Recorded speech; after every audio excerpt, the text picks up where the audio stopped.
Welcome to the Artist Academy podcast, a place where we focus on the business side of art to help you attract more customers, increase profits, to ultimately live a life of creativity and financial freedom.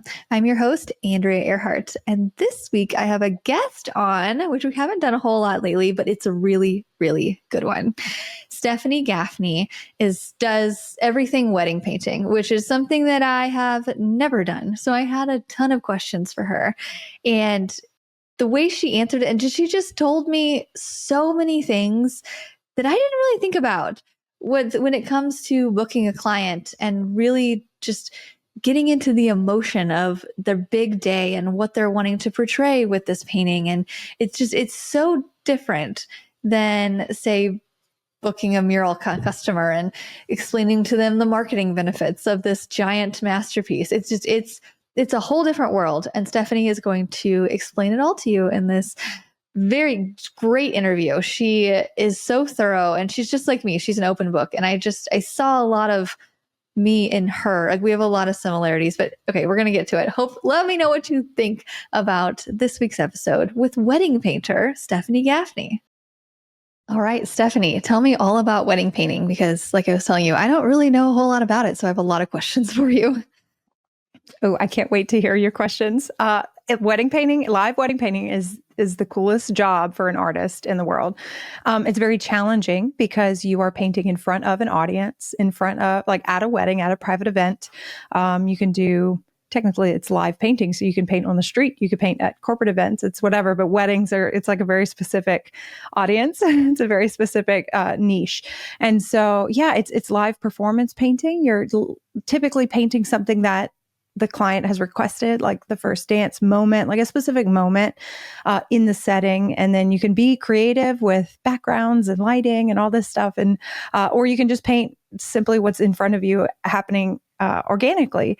Yeah, it's essentially a commission. So you're hired to paint the specific scene, and then you're paid oftentimes by the size of the canvas, less like per square inch. I know we were probably going to talk about pricing, and so I was just kind of trying to give an idea of how that's structured. But yeah, it's really wonderful. And when you talk about marketing it, I love to talk to clients or answer questions or just kind of relate to the idea as forming connection between your guests, because you may have a relative, and your fiance may have a relative who don't know each other, and they may stand there and watch the painting come together.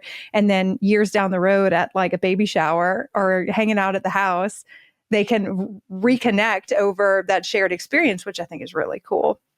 It's entertainment for your guests.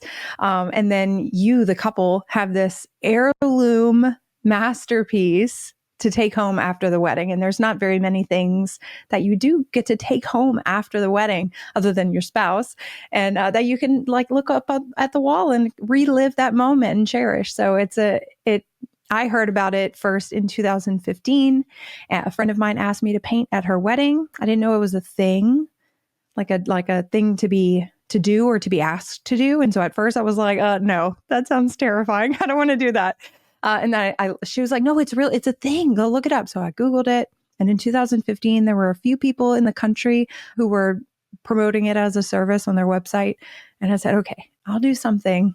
I'll go and I'll paint. I don't know what it'll look like. I have no expectation. So I can't give you an expectation, but I'll be there.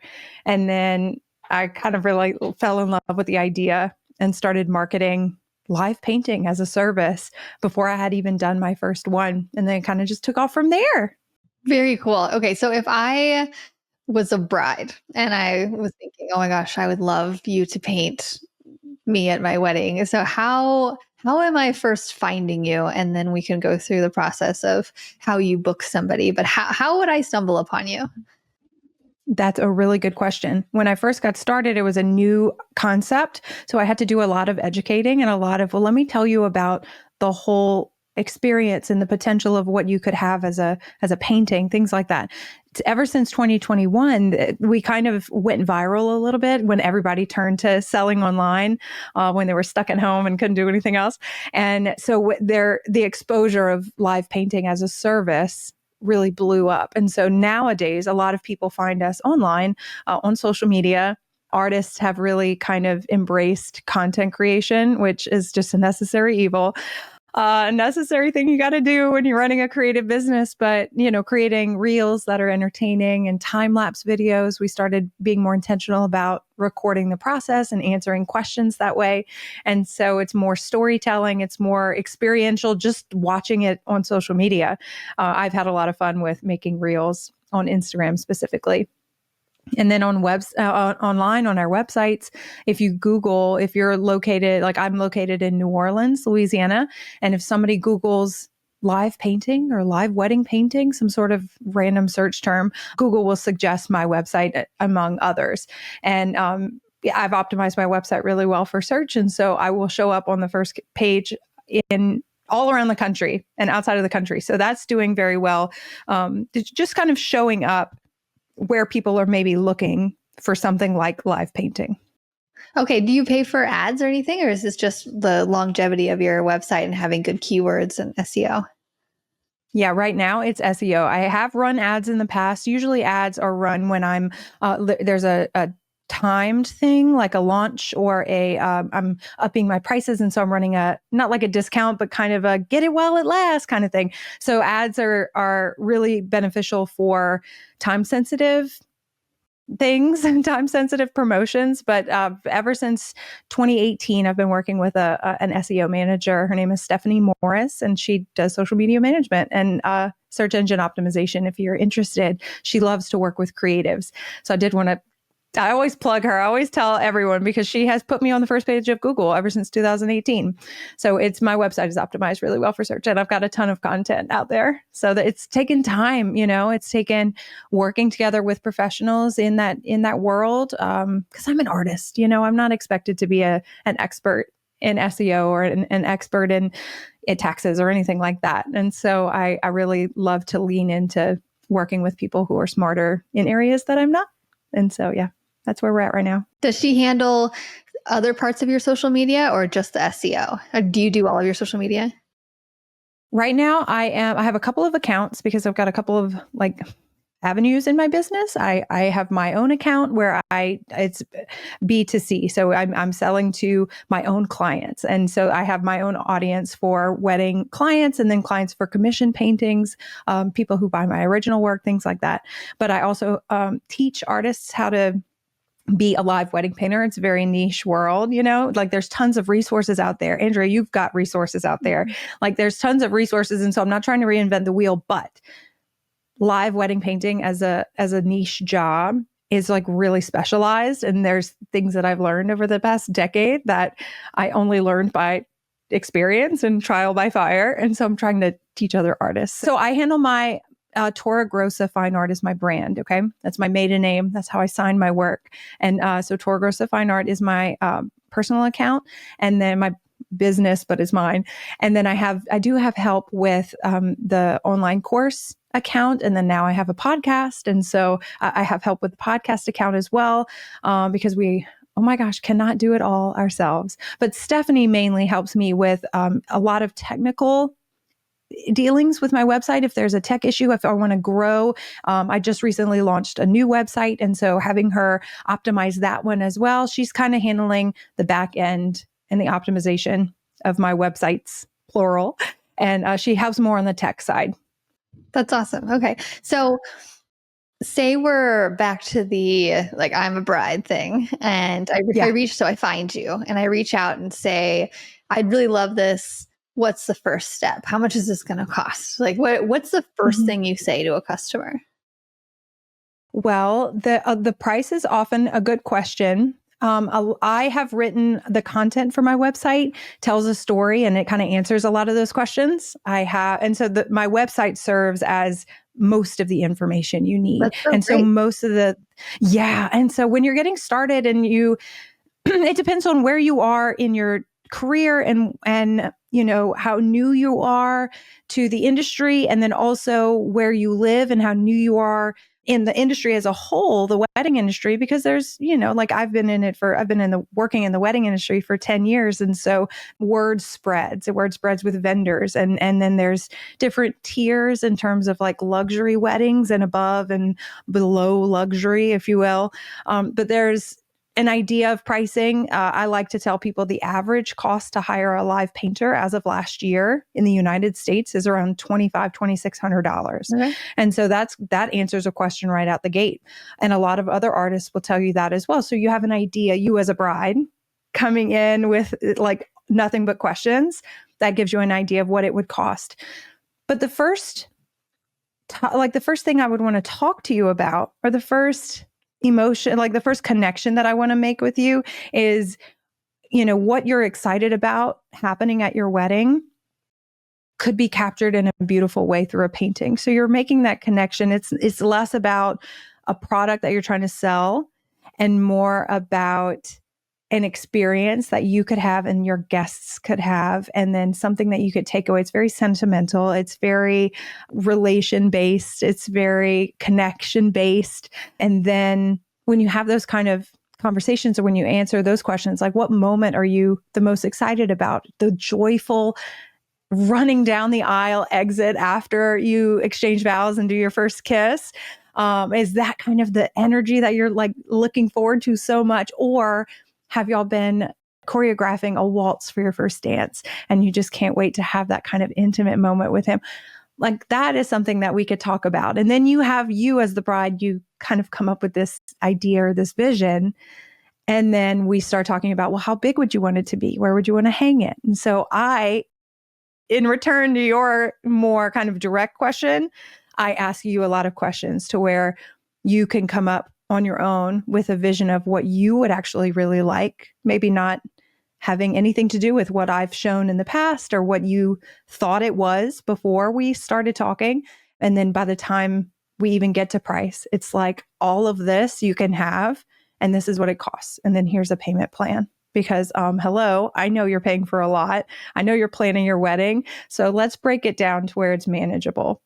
Ooh, that's kind of how I would answer that question. Yeah. I love that. You're really just highlighting the benefits up front and then hitting them with the price, which I feel like I do this. I used to do this a lot, but I sometimes do this too. When somebody reaches out, they're like, hey, I want this. I'm like, okay, it's going to be this much. And then sometimes people just don't respond. And so you're talking with them on the phone usually, or is it in person? Usually you're talking on the phone. Well, usually they come in through some sort of virtual world like social media or your website. They inquire one way or another. And then my objective is to try to get them on the phone because I love to make connections so that I know if this person is the right fit for me, because I have worked with people who are not an ideal client for me. Red flags go off. If you've been working in business, you can kind of get a sense of the questions that are thrown at you or like the attitude or some people you're just like, I don't think we're going to be a good fit. And so I like to get that sense right out the gate on a phone call. And then I love to send referrals. If I can tell that their budget is way below what my starting rate is, I want them to have this, but I will send them referrals for artists who are either earlier in their career. And so their prices are more affordable like that, or just artists who offer smaller sizes. I'm very much of the mindset of serving people, but I do like to get on the phone so that we can form that relationship. Because again, if you're selling, you could just send out prices or price lists or price PDFs, but what we're offering a luxury service as live wedding painters. It's a very white glove world working in the wedding industry. And so that experience begins with how you respond to their inquiry. Yeah, it's all tied up into value and what you offer. And then, I don't get ghosted as often. When I do get around to the next step where I send a quote, they already know what they want and they are ready for it. And they want to book they want to move forward already. So, that it takes a lot of work in the earlier stages. It's time, it's consideration, it's energy, because a lot of times you do part ways. But even if they decide it's outside of their budget, or they've talked to their fiance or their parents who are paying for it, whatever, by that stage, they will respond and say, oh, we wanted to do this so badly, but it's looking like it's not in the budget. I'm so sorry. And then I can respond back with, oh, totally understand. Would you like other options? Here are other artists that I can recommend to paint live. Or if you really want my work, we could talk about doing a commissioned painting from a photo, which is less expensive. And you could do it after the wedding, after you could get back to work and earn some money. We could do an anniversary paint. Like you could still have what you want. And so that's something I like to kind of follow up with. I love that. I also love that you do a payment plan. That's so great. And how do you do that exactly? Do you have a payment system on your website? We'd like to talk about specifics here. And is it automatic, or are you manually building them every month? What are the payment plans like? How much per month? Oh, I'm so glad you asked this question. I love to talk about money too. I love talking about systems and processes, because not only have I learned so much from asking other people questions that you feel almost shy, like too shy to ask, like that's their business. They may not want to share, but oh my gosh, I've learned so much. I use a booking system. It's a CRM, which is a customer relationship manager. It's called Honeybook. Oh, nice. I don't know if yes, it's very popular in the wedding industry. I think it was created specifically for wedding photographers, but I mean, I hopped on board when they started it in 2018, around that time. And so, and it's grown, and it can handle so much. I use it for booking. So all of my inquiry forms on my website funnel through to Honeybook. So each client has their own project, if you will. And so it manages the communication threads, all of the files like contracts and invoices, any images that they submit or mock-ups that I submit. It's all held within each individual person's project. And yes, over years, it's like thousands and thousands of projects, but it stays organized. You just need to know the person's name. And then the payment system, it's digital contract signing, digital invoicing, and they do allow for automated payment plans. And so it's automated, and this has saved me so much time. I think Honeybook charges like 2.9% for a processing fee, and that's per payment, online payments, whatever. And I have like happily chalked up thousands of dollars in processing fees because of all of the different payment plans that I offer. You can customize it, and you don't have to remember. Honeybook will automatically send out reminders like 2 days before each payment is due for each client. Everything is automated. So it's like a dream. And then you can edit, you can update. Like I have part of my process is like a week before the wedding or 2 weeks before the wedding, I do a confirmation call. And on that call, we revisit all the decisions that they had made a year ago when they booked me. And then we talk creative decisions, like, do you want it to feel like sunset or nighttime? Because that's a decision I have to make when I get there, but I could do either one. Do you want to choose, that kind of thing? But I also say, hey, I had booked you, or you had asked for this size canvas, 24 by 30. Have you considered upgrading to the next size up? Have you, has your situation with your budget grown, or have you moved and, you've got a bigger wall to fill? If you want to upgrade, now's the time, because I have to go pick up the canvas. And so it's an opportunity to upsell right at the end. And then I can tack on whatever fee. I can adjust the fee and drop it if they, I don't really downgrade, but if there's some sort of like discount, or I don't know, you can edit the payments. And so it's automated, it's editable on your end, and it's just magic. It's so easy. So I use Honeybook, and I love Honeybook. Love it. I've heard a couple different artists say that they use Honeybook lately. So you're just like confirming that how an amazing system it is. I've looked around it, and I might use it for contracts. That's really one of the main things that I need it for. So I don't know. I'm going back and forth with it, but you're selling me on it.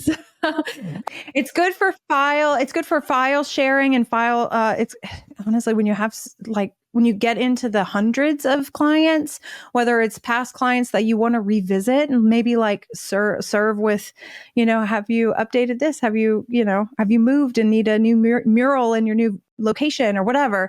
You can stay in touch with past clients. And then I love it's got a calendar. So you can set appointments and use it instead of like Calendly. I use Calendly for booking appointments, but you can use Honeybook for that. And then they keep upgrading. They're doing so good. They keep upgrading. So now you can handle like bookkeeping and finance management. You can link it to your bank account and use it kind of like QuickBooks. They're offering more of the systems that every small business owner uses. And then you can have a team. So you can have team member. I have a virtual assistant who has her own like login as a team member. And so she can contact my clients and help. I can outsource tasks to her. I'm a fan. I love it. Love that. Okay. I have QuickBooks right now. So I'm like, "Oh, do I do Mhm. another thing or like, is it better than QuickBooks?" So I'll look into it. But yeah, that sounds pretty great. Anything to make life a little bit easier, especially when you have so many Yeah. things going on. What are your pricing and sizes? So what's the smallest and then what's the biggest one you've ever done? And what are the pricing? Okay, great question. So again, I'll share the national average, and then I'll kind of share an example. I'll place myself in there. Okay, the national average cost to hire a live painter is about $2,600. Okay, this is wonderful because that means that if people understand that, then they're expecting that that is the value for what that's what they're going to pay for, and they're going to get a certain value. And so it is my job as an educator to help artists who are coming into the space who can't even fathom charging $800 for a painting, like that, just the value of the amount of money. I was there. I remember like not being able to wrap my head around charging $1,000 for a painting. Like, who would buy that? And so you have to think kind of outside where you're at on your journey. And then also think about the audience. The audience it's a very emotionally driven time of their life. So the decisions that they're making are very steeped in how emotionally invested they are in needing to have this thing for their wedding. Weddings are blown up. Like they're so, the economy of weddings is very different than the reality of day-to-day life, right? Before weddings and after. And so think about what's important to them and how things are valued. Think about how competitive it is. So because it is a fine art and because the task is difficult. I mean, imagine painting a portrait on a 24 by 36 in 4 hours. It's an incredibly difficult task. And I teach people how to do it. It's so much fun. Like, I see it as a fun challenge, but it is a hard job. Not everybody can do it. And so there are a lot of artists that are offering this as a service, but there are so few. That number is so small compared to artists in the world. Okay. My prices, when I started teaching, and then my Instagram grew. Like, there's so many factors that go into pricing. And I'm not trying to bounce around the idea. I'll tell you, it's $5,000 as of last year. This year, my situation has changed, and I'll go into that in a second. And so those pricing options have changed.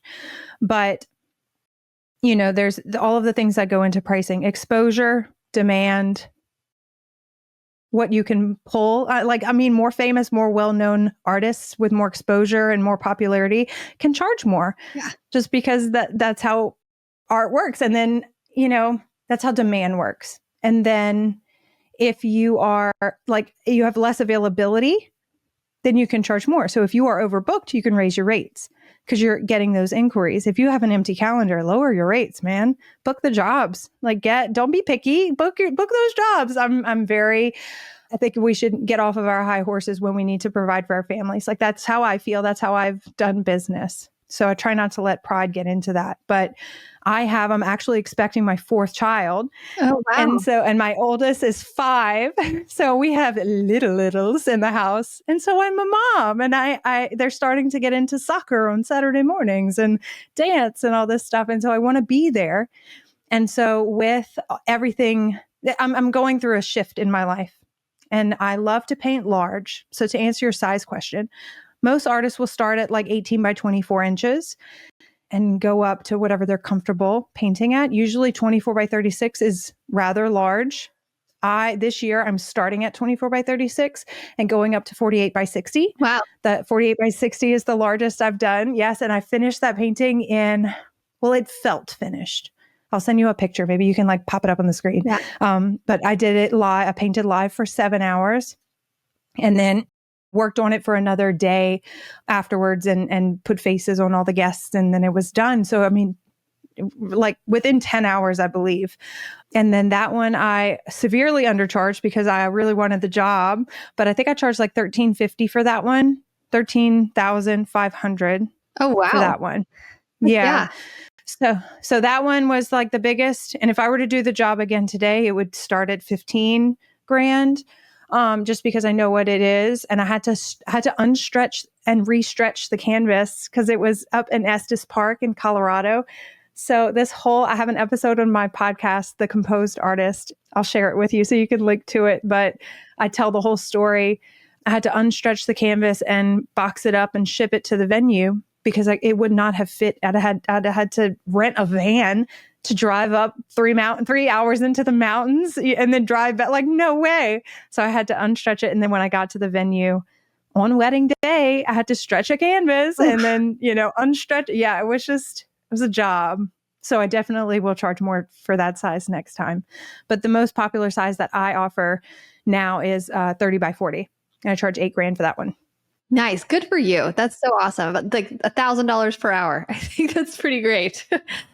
Yeah. And when we talk about pricing, that is what your clients will hear.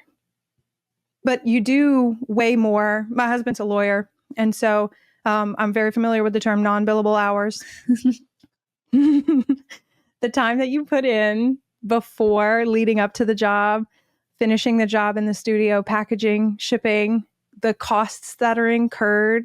Oh my gosh, shipping a 10-pound box that's 3 feet by 4 feet. It's incredibly expensive and incredibly risky.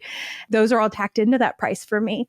So, you think about like profit margin is a little bit more reasonable, but it's hard to quantify it in terms of hourly wage. And it's hard to quantify it in terms of per square inch, which is how a lot of people price their work. The amount of time that you're able to paint live, I prefer extra time. Like I will get there an hour earlier, and I am like praising the heavens when they like pay for an extra hour. Sometimes that happens. They have the evening set to end at 11, and then they will be just having the best time ever. And the dad will pay the band to play for an extra hour, and they'll just keep the bar open and they'll party for an extra hour. That is like every vendor's nightmare because they're so ready to go home. But for me, I'm like, oh my God, I get an extra hour. Thank you. And then I keep working, so you want more time. Yeah, there's a lot of factors involved. And I love talking about it. Yeah, I was thinking too of the ones that you have to travel for. How many, is it like 50-50 that you travel for? Are there a lot local that you could just drive a couple hours? Or what does your schedule look like in that way? What a great question. After 2021, in 2021, there was a boom of wedding bookings because everybody that was supposed to get married in 2020 got married in 2021. And everybody that was supposed to get married in 2021 still got married in 2021. And so in 2021, I was really overbooked and I was traveling a lot. I probably traveled for 80% of the weddings. Oh, wow. And then I kind of continued that just because the number of potential bookings, I would just book when they came. And so I didn't really consider, I want to be home for this weekend, or I was just booking all of the great jobs that were coming in. And I did that for like 2 years. And then I started thinking, okay, I've got to rein it in. I'm like, this is a lot of work. And so then I actually had my SEO manager start to tweak the optimization on my website to target local jobs a little bit better. So we did that. And then I started turning down jobs outside of the state that I started to just get a little bit more selective, which is incredibly hard for a people pleaser like me. And this is about the time that I hired a VA. I said, I can't be trusted to make that decision because I want to say yes to everyone. If I have an open date on my calendar and somebody emails and they have this beautiful story and they've been following me on Instagram for 2 years and they have to have me and it doesn't matter what it costs, like that's the ideal client. And I was like, I have to say no to most of these. And so that I had to outsource that task. So this year I will total, now I am having a baby in September, so I'm basically booked for the year. I'm booked for the whole year. I can't take any more bookings intentionally.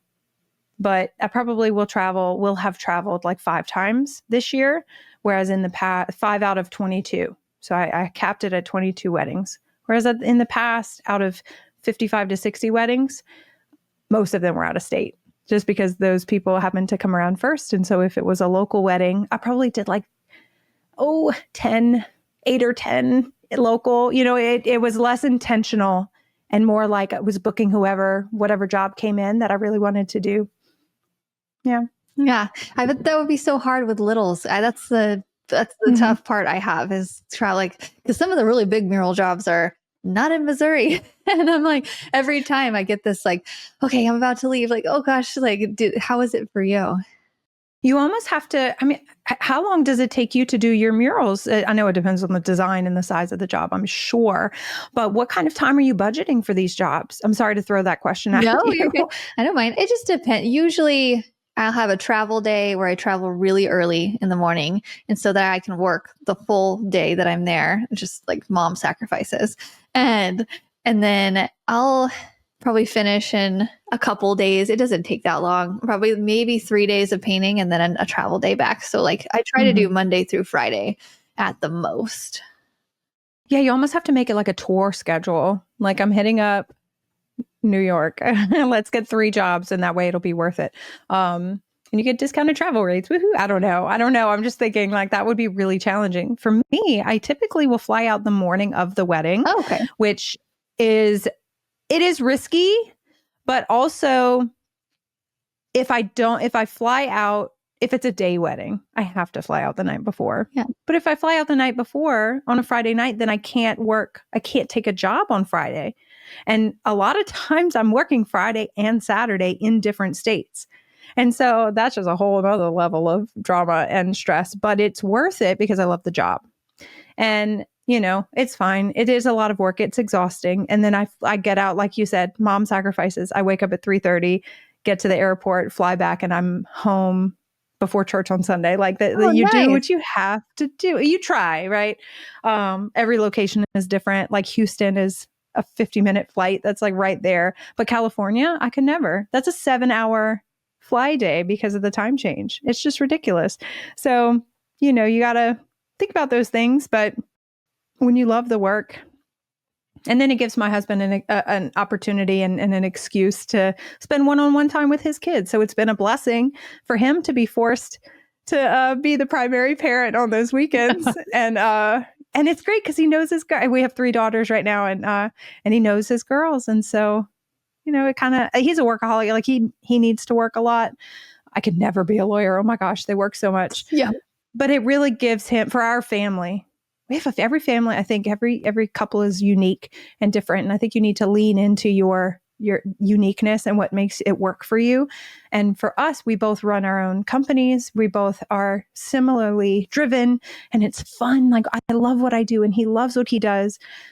And this is a topic, like I'm very pro support your spouse because they are your greatest support system. And so this is something I talk about a lot, but he is supportive of what I want to do because I enjoy it. And he's told me many times, you don't have to do this. Like you can paint and have a gallery. You could do whatever you could be a little painter. And I'm like, yeah, but this is way more, this is fun. Like I would do this for free. I love the job. So I have a good support system with him. And now that we have so many kids and I'm realizing how fleeting time is and how they're little and then they're not. Now I'm just like all in. And then I'm pregnant, so I'm very emotional right now. But yeah, I'm being more selective about where I go and how often I travel and, and then I'm sure whenever they are growing and the youngest is out of diapers, I'm sure I will probably pick up a little bit more, but you do what you can in the season you're in. Yeah, I feel like we have a very similar situation in that. I mean, I only have one kid. But looking at you, I'm like, okay, this is totally doable. Just like I've been going back and forth on the idea of like going from 1 to 2. I'm just like, I don't know. It's just a lot in the first year. And like, yeah. How old is yours? He is 2, almost and a half.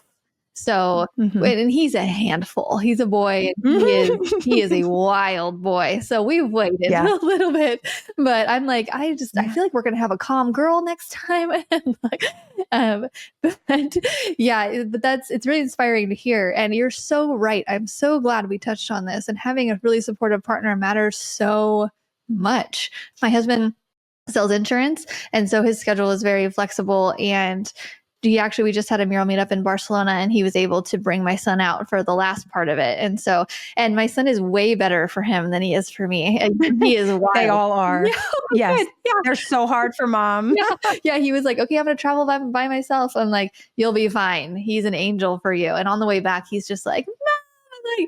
But yeah, it definitely does play a huge part of it. Especially when you have children, like it's just just being able to lean on them. And so, yeah, I'm glad that you said that.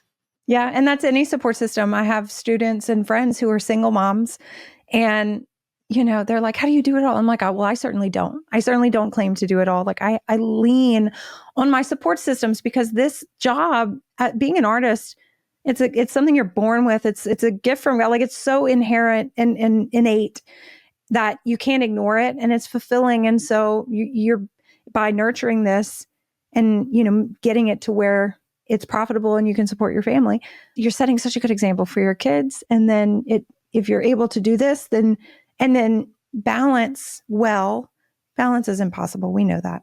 If you nurture yourself and you fill your own cup, then you can be what they need you to be rest of the time. So true. Yeah. I love that. Yeah, your kids get it too, just to see their parents doing what they love. Because how many of us I didn't grow up with parents who like loved what they do. They did what they needed to do, and they didn't really complain about it too much. But it's just it's a different game when you love what you do and can give that to your kids.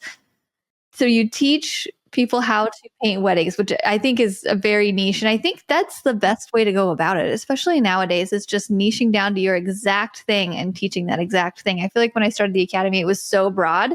And now I'm more niching down to like, okay, paint large scale and build a mural business. And so this is a totally different avenue, and you teach it. So I want to know, from a creative who teaches to a creative who teaches, what is your schedule like? So like you paint mostly on the weekends, right? Like Friday and Saturdays are usually.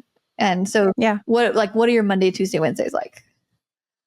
Well, right now we're going through the online course, and it's a guided course. So I'm very much involved. I do one-on-one coaching calls, and then Tuesday, Wednesday, and Thursday, we go live for about an hour for a live critique. And then we host a guest expert in some area of business, art, or the wedding industry. And then on Thursday, we do a live Q&A. And so I'm live every day of the week, and I have a podcast. And so I'm recording podcasts and interviews and showing up for you and other people who have podcasts. And so I'm in this kind of like present on the computer world. And so to be quite honest, I have to be kind of segmented with the creative work. I have to tap into that side of my brain and then give it a week or give it a month where that's what I'm doing. So right now we're going through the course. So it's very little painting. You can see, those watching the video, you can see behind me, there's stacks of paintings. And these were all live wedding paintings that some of them are done. Some of them, like you can see kind of over this shoulder. This one is slightly unfinished. I just ran out of time at the end of the wedding. It's beautiful. I love it. But it is, I need to work on this for maybe another hour. And this one was from like a month ago. And so every client knows there's like a period of turnaround time where there's touch-ups and then completion, drying, because I use oils. So you have to consider how long it takes for oils to dry to the touch. And so you could ship them. And so this week, actually, I've been looking forward to this. This week, I am going to wear pajamas and paint all week. I do need to go live with my students. Today was a very meeting heavy day, so I'll go live with my students, but I am not dressing up. I am going to be comfortable, and I'm going to be okay with a different kind of productivity. So my schedule is like all over the place. Sometimes it's dedicated painting time, dedicated creative time. Don't call me. I will dive into an audiobook, and with the amount of time we work, we can listen to audiobook after audiobook, like just an entire TV series just kind of come and gone. And I love that. But with the course, it's a different kind of energy and a different kind of focus. And if I'm putting makeup on to be recorded in some form or fashion, I usually take advantage of that, and then we'll record whatever else I'm present here. I do meetings, I do whatever I need to do with full makeup on. And this is not full makeup on. This is just nice. But yeah, you just have to tap into in sections. I can't switch from live call to painting. because it's just not enough time. Like 2 or 3 hours is not enough time to enter deep work. And I can't, you know, as an artist, like you kind of get that. And so there is no regular schedule. I do what has to be done. And then I try to plan and try to be intentional with, okay, what's coming up next month. So I'm not constantly like living on the edge and constantly almost missing deadlines. Like that's miserable, but it's definitely fragmented and scattered and no order. I just know at like 3:30, I need to close everything and go get the kids. That is the only consistency in my life, is when the kids are home. So yeah, I remember the days when I could just paint whenever and not have to do daycare pickup. And I feel like now, though, I get a lot more done in a very small amount of time because I have to. And it's actually really great. Yeah, it is great. It's the greatest gift that I've been given is the requirement to end. Because before, oh my gosh, I would work forever. I was so unbalanced, like mental health wise. Like I would just kind of withdraw. And I'm a very extroverted person, and family is very important to me. And I just would not see my parents when I was single and, I didn't have a family, my own family to maintain. I had lost touch with friends, and I was painting, but then my sleep and my eating and health schedule was off, and it wasn't healthy. And so having children and their schedules and their need for us to take care of them and keep them on a schedule. Oh yeah, we are so productive. Like if you want something done, give it to a mom. For sure. Yeah, for sure. Awesome. Well, thank you so much for chatting with me and just letting me in on this world. There's so many other questions. Like, okay, just one last one. Yeah. So you paint oils on site. How do you transfer that home? Very carefully. I'll show you on the video just because they're right next to me. I have these clips, and they typically, if I'm going to fly, because I do fly more often than I drive when I travel, I'll use a 3/4 inch deep canvas. So I use a thinner canvas, and because the gallery wrapped ones are really heavy, and I can travel up to 30 by 40, and I have a case that I can check onto the plane. Okay. Anything larger, then I'll do the live painting in acrylics and then finish it in oils in the studio, or finish it in acrylics. Like if the client doesn't care one way or another, my style is the same. The way I paint, the way I apply paint is very similar, whether it's acrylic or oil. But these little clips, I bring two. Can you see? I feel like an influencer. I use two canvases, and I just put them face to face. And then these clips keep them separated but secure. And I just clip all the way around the edges. And then I put that in an art shipper box, which is lined with foam. And then I put that box into a portfolio case, which I also have foam. So when you put it on the plane, you're just like, please don't step on it. And then, you just take that risk. And then if it's lost or if it's damaged, I go into every job where I'm traveling, knowing that there is a risk of having to paint the painting twice. And then when I ship it, I insure it. And so if I ever lose it or if it's damaged, I can file a claim and get compensated to either return the money to the client or be compensated to paint it again. So so many different aspects. Yeah. This is why you hire a coach who specializes in something, because I wouldn't know to do that. And I've had several people in the academy ask me, hey, I want to do live painting. I'm like, I know this person so I'm going to send them to you from now on. Mm-hmm. And yes, please do. Yes, there's something super great about just somebody who's been doing it for so long, because you've picked up little things along the way and now you're sharing it all. So that's kudos to you for doing both and being a mom and all the things. Likewise to you. I mean, the same exact thing. Murals, that's a job. I've done that before. And that's hard in your, like, I'm getting too old for that. I don't know how old you are, but I'm 33. I'm about to be 34, and my knees and my back, when I do murals, I have to be like, okay, but it's going to cost you because it's so hard on my body. But yes, likewise, if anybody's looking to get into that and do that consistently, learning from somebody like you with so much experience and so much generosity, I think it's important to find somebody who is generous of spirit, because then they're not, maybe they're selling a course, but they're not like, I'm not in it to, be a million. I'm not trying to make money just to make money. It is like, I know so much, and I would really hate to see an artist try to go and paint at somebody's wedding, the most important day of their lives, and not know what they're doing.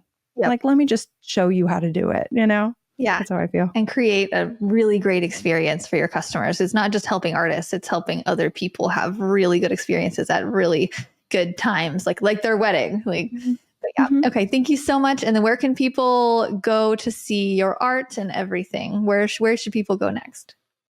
Well, thank you for inviting me on the show. This was so much fun. I really enjoy chatting with people who are like-minded. So I appreciate it. You can follow me on Instagram. That's kind of where I'm most active. Torah Grossa. That's TORREGROSSA. Fine art.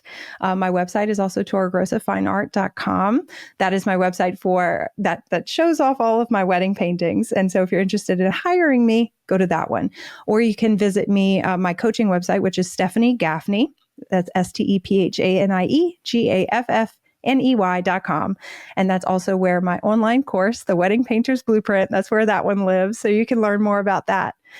And then my podcast, I know I'm kind of like so much, like it's such a mouthful. My podcast is The Composed Artist. So please give it a listen. We actually launched it last September. So it is newish, but it's been a lot of fun. And we interview live wedding painters. We talk, I share like education, I share inspiration, and a lot of really fun conversations and stories happen there. So go check it out. And we're at The Composed Artist on Instagram as well. Awesome. Thank you so much. Thanks. Have a good one. Thanks for listening to another episode of the Artist Academy podcast. I so appreciate you tuning in every week, and I would also appreciate if you could do me a very small favor and possibly share this episode either on social media. You can tag me or even just write me a note in my DMs saying what you liked about the podcast, what you want to see more of, anything. I love getting any and every feedback, especially in the form of a review, 5 stars only. That's all we accept on Apple or Spotify. And just any kind of positive feedback whatsoever. It really makes everything worth it. Me sitting down to create this absolutely free podcast full of art and business content. And I also wanted to throw this out there that if you are not where you want to be currently in your art business, if you're stuck at a boring job that just sucks the creativity out of you and you don't have time to paint and you're wanting to go full time with some kind of way of painting or murals or something, anything other than where you're at, trust me, I know the feeling and I know how much it can affect the rest of your life. And I know what's on the other side of it. There's a lot of hard work and there's a lot of tips and tricks in the middle, but that's why I created the Artist Academy membership. It's only $37 a month, and it takes artists from aspiring or beginner to full-time and up to 6 figures. I've helped more artists than I can count or think of at the moment quit their jobs and go full-time into painting, and I can help you too. It's such a crazy, confusing, tough time, especially in that first year. That's why I specialize in helping artists within that first year of business, because that's the hardest part, taking the first step, figuring out how to get those first couple clients, and then we work from there. I've helped multiple artists reach even the 6-figure mark, and I can help you too. If you're ready to make 2025 the year that you finally go full-time into the creative industry and make good money with your art, and I want to invite you into the Artist Academy membership to view my over 100 plus art and business tutorials. There's everything from how to paint large scale to how to make a marketing plan for this year. And every single month I update it with new content of what's working right now, what's working on social media, what are the things that I'm doing, specific things with templates, with email scripts, with all the things that you need. That you just go right over the headache of it all, and I just give it to you, and you make it your own, and you grow your own unique art business the way you want to. Inside the membership, I open up my business and show you what I'm pricing per job, how the job went, what I learned from it, how I got that customer, and how I'm repeating that over and over again to build a 6-figure plus consistent art business for the last 10 years. I think I've been doing this for about 10 years and teaching for almost 6 years. Crazy. So I've heard it all. I've heard all of the excuses, all the hurdles, and I can help you through them. They say a mentor can see your future a lot more clearly than you can. That's why you hire one, because when you're going through the tough times and thinking that you can't do it, I'm here and I know you can, and I can help you get around that hurdle and reach to the next hurdle and then the next one. And then, yeah, so $37 a month. Go to artistacademy.co to join. There are no minimums. Cancellation is super easy. Stay as long as you want, gather as much as you want, and grow your business as much as you want this year. Go to artistacademy.co to join the membership.